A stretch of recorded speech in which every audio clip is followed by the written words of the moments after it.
So let's pretend it's 5:30 in the morning. We get on board a 70-foot Ocean Alexander, and we are going to make a passage down to Fort Lauderdale. And we're going to leave on Tuesday morning. We have a plan to get there for Thursday. What? A plan. What's that? We'll talk about that in a second. A plan to get there on Thursday because I have to be back for Friday to do a function at my kid's school, do a lecture about, get this, about boating and yachting and managing and setting expectations and setting goals and things like that, and how to reward wins, and how do you keep morale and all this other stuff, which is really what's been going on today. So we started at 5:30 this morning, pulled off the dock. It was supposed to settle down. It didn't settle down, so it was like 25 knots of wind, 3-4 foot seas, heavy chop, small craft advisory. We decided to go, well, we'll run the ditch and we'll pull out in Port Royal Sound. Well, to be accurate, it was, we'll pull out near Bohicket. Yeah. Then North Edista. We just kept going down next hour it'll be calmer, and then the next hour it'll be calmer. It never got calmer. It never got calmer. Until we tied up to the dock. And then once we got to Hilton Head and tied up to the dock, the wind died down. But wait a second. Were we supposed to? Where was our destination for today? Hell if I know. I think we had a plan to go to Fernandina Beach. Fernandina Beach was our reservation. That's where our reservation was. That's where we made our first mistake. We made a reservation. We made a Plan. And what happens to plans I on have- boats? Gone. It's Just- sort of like bananas. They're gone. You don't have them. So we kept coming down the coast. We get to Beaufort, South Carolina. We pull in and we're going to take on some fuel. Oh, before this, we realized that we found an exhaust leak, and not just gas, but water.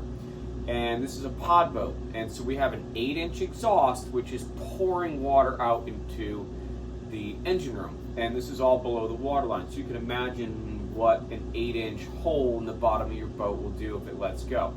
Should take maybe 5-6 minutes before the boat sinks. Oh, we don't have flares, so we're going We to have flares. They're just expired. Should have made a plan to go get more flares. So we were going to go get more flares. So we stopped in Beaufort. We were going to get flares. We went up to the ship store, and they Didn't had. you buy a sweatshirt? I mean, if you wanted a Beaufort sweatshirt and some sunglasses, it's kind of like going to West Marine now. That's all you get. If you actually want something to operate a boat or whatever, safety-wise, you're not going to get it there. So we kept changing our plans, and then we're also dealing with the whale zone. So we have one whale zone that's going on right now from basically Charleston down to, what's the island? Not Spoleto. I always say Spoleto. Sapelo. Sapelo. Halfway down Sapelo Island, which is just south of Fripp. Just south of Savannah, for rough numbers. Just south of Savannah. And then from there we can pick up and we can run at our normal cruising speed, which is around 20 knots. So If it's not dark. if it's not dark, because now we got to back off and we got to run 10 knots just because, well, we're smart and not going to run 20 knots offshore at night. So realizing all of this and realizing when the sun comes down, it's going to be another 7 hours before we make it there, and then another 2 hours to get to Fernandina Beach, which is going to get us in at like 1 o'clock in the morning. Okay, let's start finding some ditch spots, right? So we start figuring out where we're going to go. I don't even know if this is right. We've changed. I mean, how many times have we made a plan yet today? We made about 6 plans. Yep. We found a reason why every plan would not work.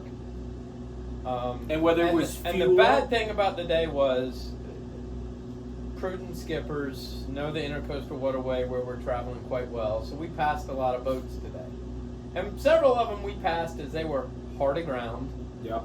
Because they missed the channel markers.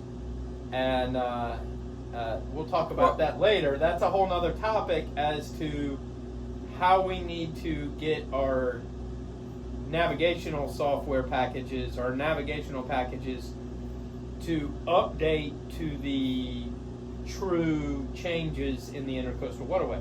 Case in point, White Point coming off the north. Which, by the way, River. you've been talking about this with me for years now. Years. Yes, we need to do that. Let's make a plan to figure out how to combat this issue. Or just you wanted to do like a YouTube thing of like all of these different areas. And White Point was literally the first one that we talked about. Well, White Point, I was a mate in my early 20s, celebrating the big 5-0 in like a month. So, like a while ago, running a Lazara with a great captain, and White Point got us on a Lazara doing 20-something knots, and yeah, that was an ugly grounding. So I learned about White Point. But that the was hard the way. that was the old system. That was the old. So anybody that's done White Point coming off the North Edisto knows that the markers used to have some crazy switchback, and it was always super shallow, and you were going over oyster beds. Now they dredge the north side right along the grass, and if Right. you look at your navigational software, it's going to show you literally cutting. You're in the grass. Sticking it in 4-wheel drive, Right. which happens a lot. Yep. Yeah. Actually, I just did the Tennessee Tom Bigby Waterway. Several spots on my Garmin package had me kicking it in 4-wheel drive. Yeah. So something that we got to get a little bit better about is monitoring and making sure not just our software is updated, but the actual chart data is correct and Right. updated as well. I mean, I remember back in the day, if you were doing something you hadn't done in a while, it was Notice to Mariners. Right. And you read it and you made little Which is a notations book. on your chart. And we don't do that. But anyhow, going back to the plan. Yes. So every time we met a challenge, we altered our plan, but we never really. Got it. We had a lot of tentative reservations. We never really knew where we were going, and part of that is because we really wanted to get further than we were ever going to get in the first place. And we really wanted And to get past the whale passed zone. boats, and we passed boats, and we passed boats. And then when we finally realized, okay, we need to pull in and fix our problem, fix our mechanical issue, get this leak under control, then we started calling marinas and saying, hey, can we get dockage? No, we're full. So all these boats that we passed, because we pulled into the Beaufort Marina there and took on a little fuel, and all the boats that we passed were now coming to take that dockage that we wanted. Yep.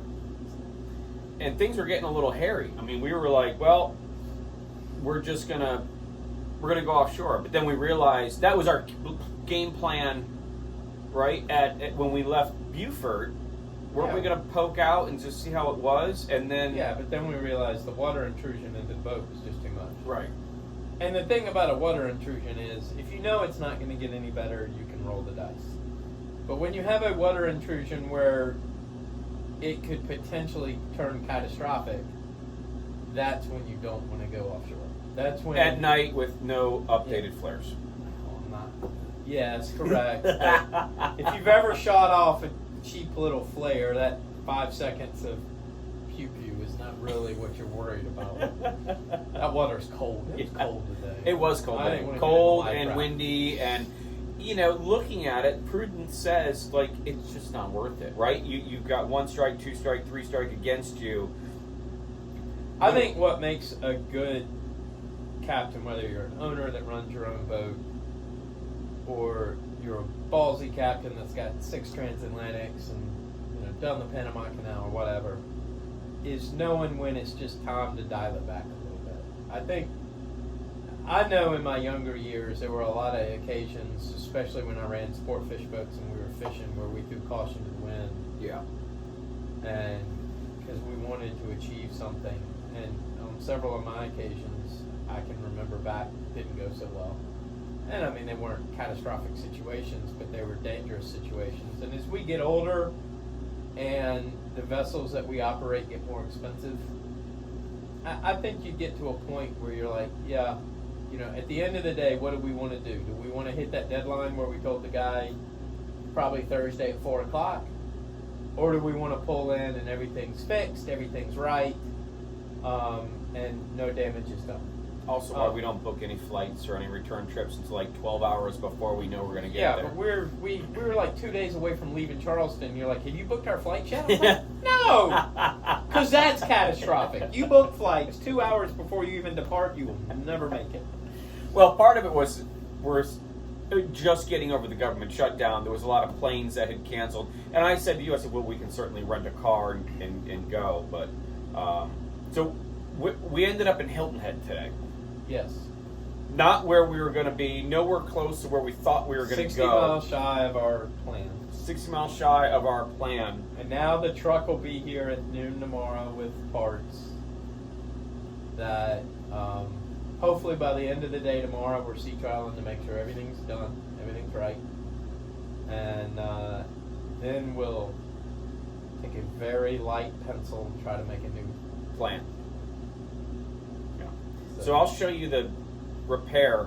I was so distraught this afternoon. I was going to start doing, but the fans were running, the generator's running. We don't have any power on the dock because it's a 70-foot boat. It's got a 100 amp cord. Most docks are either 30s or 50s. There's a 120-foot azimuth at the end that's taking up all the power, so we're running on generator power. So I wasn't in the mood to do a video.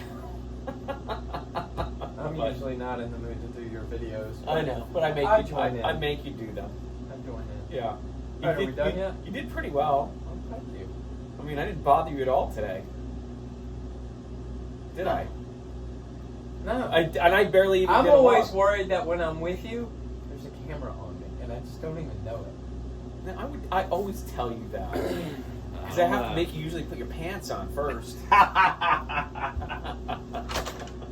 Alright, let's hope that doesn't end up on the internet. No, I'll just buzz that right out. It's called editing. We can edit that out. Alright. Are we done? No, I don't know. Yeah, that's fine. Do you want another beer? Maybe. Alright, we're going to cut it for now. Press stop on that.